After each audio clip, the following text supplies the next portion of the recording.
All right, I want to review the procedure with you for solving problems with force and acceleration. And I've come up with a problem set here that'll give you a little bit more practice and a little bit more focused practice on what we're trying to do. And I think this will be quite helpful. So there's these 6 problems here on this, and I'll hand this worksheet out in just a few minutes. Look, here's what we're doing. Let me just write out the steps again, which we've done several times now. Step 1 is given, find, and solve with a picture. So these 6 problems I'm going to give you right now, I want you to do that. You got to write out given, find, and solve, and draw a sketch of the problem. And the sketch of the problem is not the free body diagram, because that's step 2. We're going to draw the free body diagram. Okay, and that's when you look at the object all by itself, and then you say, okay, what are all the outside forces acting on it? You know, is gravity pulling on it? Is there a normal force? Are there cables? Is there a little thruster or a little rocket engine pushing on it or something like that? So you have to look at all the forces that are acting on your object and draw them. Now, if some of those forces might not line up with your x and y axis, so that's another thing you have to do, is set up an x and y axis system. And then draw, just near your free body diagram, just draw a little XY axis, and you're just defining what direction you're calling positive X, what direction you're making positive Y. And you can modify this. I think for these problems, it's all going to be about the same. But next time when we get to like inclined plane problems and so on, you might want to tilt or take your XY axis and tilt it a little bit or switch it around. And then you look at your free body diagram and you say, hey, are all the forces lined up with the X? Are all the forces lined up with the Y? But what if you have a force that's in the X and the Y direction? Well, you have to break it up into components. So forces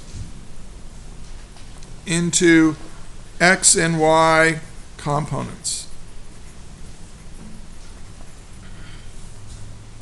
Then you're ready to really start working the problem now. This is kind of setting up the problem so you really understand what's going on. And then the 4th step is to add up all the forces, but just in the x direction, equals ma in the x direction, if that's appropriate.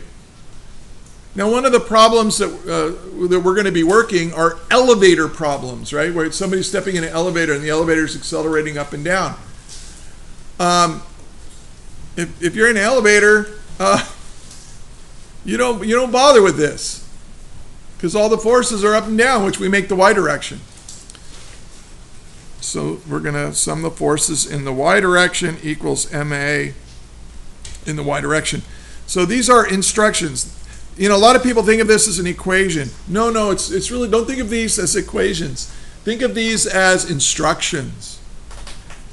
This is saying to you, hey, look at all the forces in the x direction, add them up. Add all the forces in the x direction. Now, some are going to be positive, some are going to be negative, right? So, and then ask yourself, is there going to be acceleration in the x? If there's no acceleration, you add all the forces and set them equal to 0. Because if there's no acceleration, there can't be any net force in the x direction. Do the same thing in the y direction if appropriate. And then once you have these equations written based on the free body diagram, you just solve. And it's just algebra, just algebra 1. Figuring out how to, what the answer is. Make sure you show your work and you have units with numbers and you box your answer and all that kind of good stuff.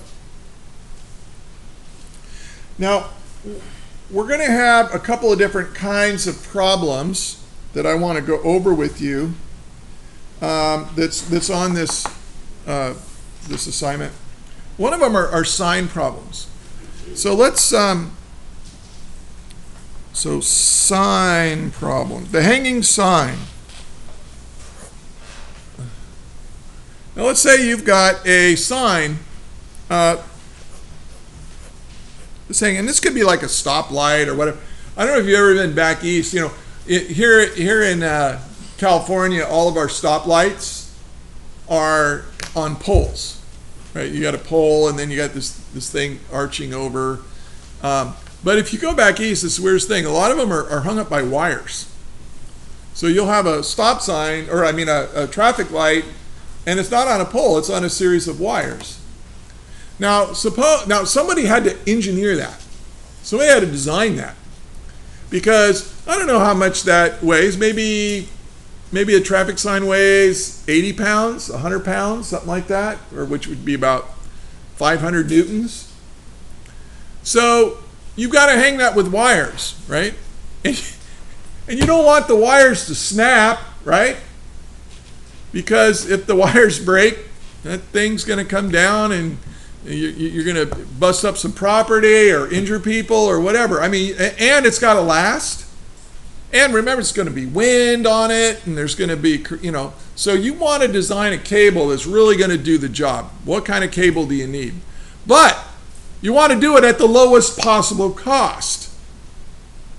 So, I mean, you could say, okay, I'm going to get a big, 4-inch thick cable that will never break. Well, now it's over-designed, right? It's over-engineered. It's going to be too expensive, and, your manager's not going to be happy. Yeah, it's going to cost us about $20,000 to hang this sign up because of the cable costs. Yeah, no, that's not going to work. So you have to know what the forces are. So let's say this has a certain mass, this sign has a certain mass, and let's say we're going to hang it up. And we're going to attach these cables to some, we're going to anchor it, and it's just going to be hanging there. Okay, now how do you figure out what the forces are in here? How do you set this problem up? Well, if this is your drawing, you choose the place to draw the free body diagram where all the forces are coming together. So notice that right here, if I've got a cable here, I got a little short cable here, I got a cable here, all the forces are going to be concurrent or act through this point. So if you have that kind of situation, you can sum the forces right there. Now, what's the acceleration of this sign? How fast is this sign going to accelerate if we've done this properly? 0. The last thing you want is for the sign to accelerate. Right? You don't want it to fall down. It's not going to fly up in the air or anything. It's going to be static. It's static. It's not going to change its motion. It is in motion, right? Because the earth is turning. But with respect to the ground and all that, you don't want it to move. You don't want it to accelerate. So we're going to stipulate that the acceleration is 0 for this sign. So let's draw the free body diagram for it. For this little spot is not going to accelerate. Well, what are the forces acting? I've got the weight of this. So you take the mass and you multiply it by g, right? What is g? Negative 9.8 newtons per kilogram. Now be careful with this negative because you only insert, when we sum the forces in the y direction, we're going to make it negative. So don't put the negative in twice when you're doing this. This just means g is down. We've already drawn it down. So really, you can most of the time we're not going to put the negative with the g when we solve the problem. Then we have this. Now we can call this cable A and this cable B. So this cable is going to pull like this. So we'll call this the force of tension of cable A. And this cable is going to pull up like this. And this is the tension force in cable B. And that's it. Hey, here's one mistake students quite often make. All right, is everybody listening? Yeah, listen right now because I don't want you to make this mistake. Students will always, for some reason, quite often want to put a normal force on here. Because when we have crates, you know, when we draw crates and we have a normal force on the crate when we draw a free body diagram of the crate. But this thing is not. This thing's hanging up in the air. It's not on a surface. And the normal force tells you the force between surfaces that are pressed together. So there's no surface pressed together here. There's no normal force. So these are all the forces acting. Now hopefully I'm going to give you the angles. So this is like the angle for B, and this is the angle for A. The microphone's picking that up there, Donald. All right, so here we go. So we're going to take this, and we're going to say this is the x direction. Am I on screen? Yeah. Okay, this is the x direction, and this is the y direction. So here's the force in the x direction. Here's the force in the... So what you do is to say this is Ft, and if this is theta here, then this will be theta here, theta for A. And the thetas don't have to be equal. So this could be theta for B, and this is theta for A. And so this is Ft cosine theta A, and this is Ft A sine theta for A. Now there's a lot of subscripts here, and it's kind of confusing, but if you say it out loud, it kind of makes sense. Hey, here's the tension force of this wire. We're calling it force A. And then it's got an X component, it's pulling to the right, and it's got a Y component, it's pulling up. And the same is true with this, and the same is true with this. Okay? So now, so you can label these components, and now you're ready to solve the problem using Newton's second law. You're ready to use these two equations here with this free body diagram. And I'm just going to do it for one of them because I don't want to lecture for an hour. But if I sum the forces in the y direction, I'm going to do both. I'm going to do the x direction and the y direction. And it's going to be equal to 0, right? Because there's no acceleration in this problem. But look what I've got. I've got FTB sine theta B, right? That's what this is. Plus, because they're both in the positive y direction, FTA sine theta A. And a lot of people say, oh, when do I use sine and cosine? You look at the right triangle in your free body diagram. The right triangle tells you when to use sine or cosine. Now, there's this force in the y direction and this force in the y direction, and then you have this force. So minus mg equals 0. And now you can solve for whatever they're asking for. Sometimes I give you the forces and you have to solve for the mass. So now you can do it. Or sometimes you have to solve for the angle. I don't know. There's just lots of different things we can do with this problem. And if I sum the forces in the x, they're also going to be equal to 0. And you have Ft A cosine theta A minus, because it's pulling in the negative x direction, FTB cosine theta B, and that's going to be equal to 0. So using this equation and this equation, it's just algebra to solve for whatever your unknown is. Now the one I give you is actually easier than this one. This one's a fairly complicated problem. Okay? And notice here, I put minus mg. Now we know what g is. G is negative 9.8, but what does that negative mean? The negative means that g pulls down. Well, by making this minus, I've already said it's down. So if later in the problem you stick in negative 9.8, if you put that negative with the 9.8, you're putting a negative in twice. What happens if you put a negative in twice? You've made it positive, and now you're going to get the wrong answer. Clear as mud? Excellent. All right. The other kind of problem is kind of like the problem we did with before. It's a crate problem across a horizontal surface. I'll call this the crate problem. And this is, you have a crate. Now for right now, we're not going to deal with friction. We're going to get to friction later. And you could have, maybe you're pulling on it with a rope. It has a certain mass. And so we would draw the free body diagram of this guy.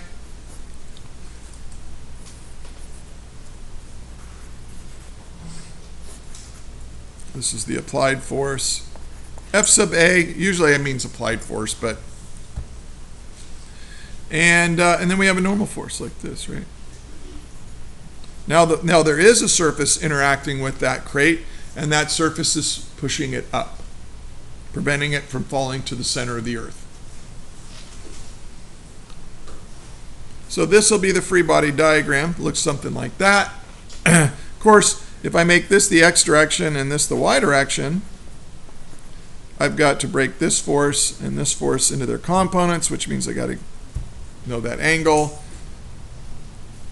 And now you can sum the forces in the x, sum the forces in the y, and solve. And in this problem, there will be an acceleration. It's not like the sine problem, right? The sine problem, the sine is static. But this crate is going to accelerate to the right. It's dynamic. That's what we call a problem where there's acceleration. We say it's dynamic. It's changing with time.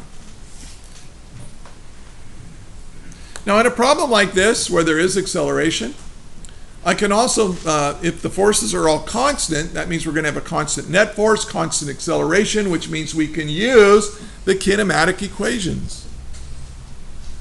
So I might use the kinematic equations to solve for acceleration and plug into your force equations, or you might use your force equations to solve for acceleration and then use those with the kinematic equations. And this is why physics is kind of hard, because the problems I'm going to give you are multiple step problems. You know, quite often in lower level classes and biology, chemistry, whatever, if they give you a problem, usually those problems are like one step. Okay, you do this and you got it, like balancing a chemical equation or something like that. But in physics, you know, these problems, you have to do this and you have to do this and you have to do this. And that's the way life is, actually. Life is a multi-step problem, people. All right. Another kind of problem I'm going to give you is an elevator problem. I love elevator problems because I don't know, it makes writing in an elevator fun.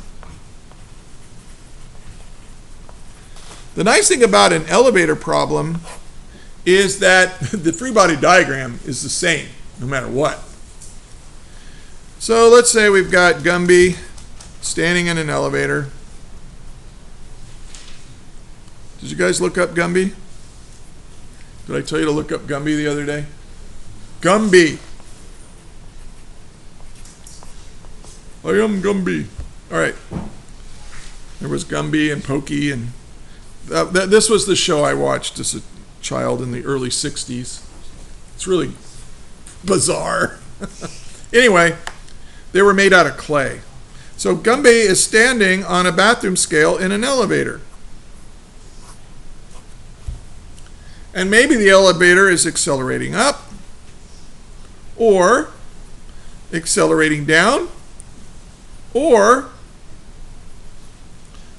you can have the velocity can be going up or down with either one of these accelerations. So you got to really pay attention. Or what if the acceleration equals 0? Okay, we're going to deal with all of these, like constant velocity, or maybe the elevator isn't moving yet, or maybe it's going up, but it's going up at a constant velocity, so there's no acceleration. I mean, it had to accelerate to get up to that constant velocity, but then it stopped accelerating. So if I draw a free body diagram of Gumby,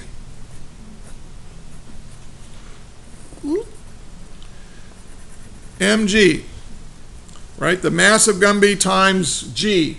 Does that change with time? Well, not in the time frame we're looking at. I mean, if Gumby goes on a diet, maybe the mass will change, but that will take a long time. So the weight stays the same throughout the problem. What changes is the normal force. And we'll make up negative, positive y. Don't need an x. Don't need an x direction for this. Really won't matter. When we sum the forces in the y direction, it's going to be equal to ma in the y direction. And so, hey, it's just going to be the normal force minus the weight equals ma. Now you really got to pay attention. Is the acceleration 0? If it is, then what's true? What is the normal force? Oh, the normal force has to be equal to your weight. And if you're standing on a bathroom scale, hey, bathroom scales do not measure your weight. People think it does, but it doesn't. The bathroom scale does not measure your weight. I dare you to do this. Stand on a bathroom scale, like an old-fashioned one with a spring in it, not the electronic kind, because they won't do this. Stand on a spring-based mechanical bathroom scale and start flapping your arms up and down. And what you'll see is you're getting heavier and lighter and heavier and lighter and heavier and lighter depending on how you're flapping your arms. Now do this in front of a mirror to check, am I getting fatter and skinnier and fatter and skinnier and fatter and skinnier? No! What's happening is when you push your arms down, you're accelerating mass down, and that makes the normal force less between you know. So no, it measures the normal force. Bathroom scales measure the normal force. Now, if you're not accelerating any mass, if your acceleration is 0, then the normal force will be equal to your weight. But have you ever been on an elevator? You get on an elevator and it starts going up and you feel heavier for a second? Like just for a second or two, you feel like, ooh. Okay, that's because your normal force is greater than your weight to give you an upward acceleration.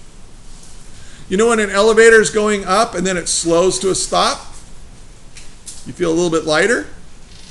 Why do you feel a little bit lighter? Are you lighter? Did you lose weight? No. Your weight is the same, but the normal force is less.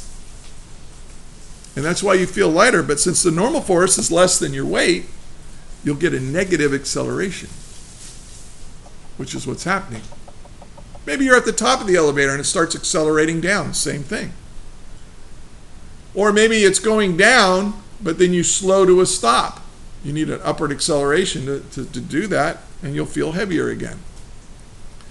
So I do, on the elevator problem, I do want you to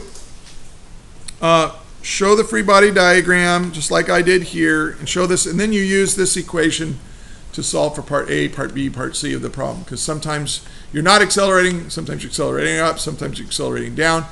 I might give you the acceleration and ask you what the scale reading should be. Remember, the normal force is what the scale reads. Or I might give you the scale reading and ask you for the acceleration. That's basically, or I might give you the acceleration and the scale reading, and you might have to solve for the mass of the person.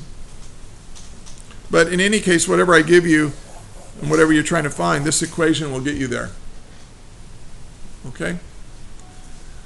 There's one other little problem I give you where, let's just say I have an object and I give you like two forces, maybe F1 and F2, and these are the only forces acting on the object, and you want to know what is the net force and what's the acceleration. Well, these are vectors, so you just add F1 plus F2, and now you'll just add them together. But You could use the procedure, though, to do this.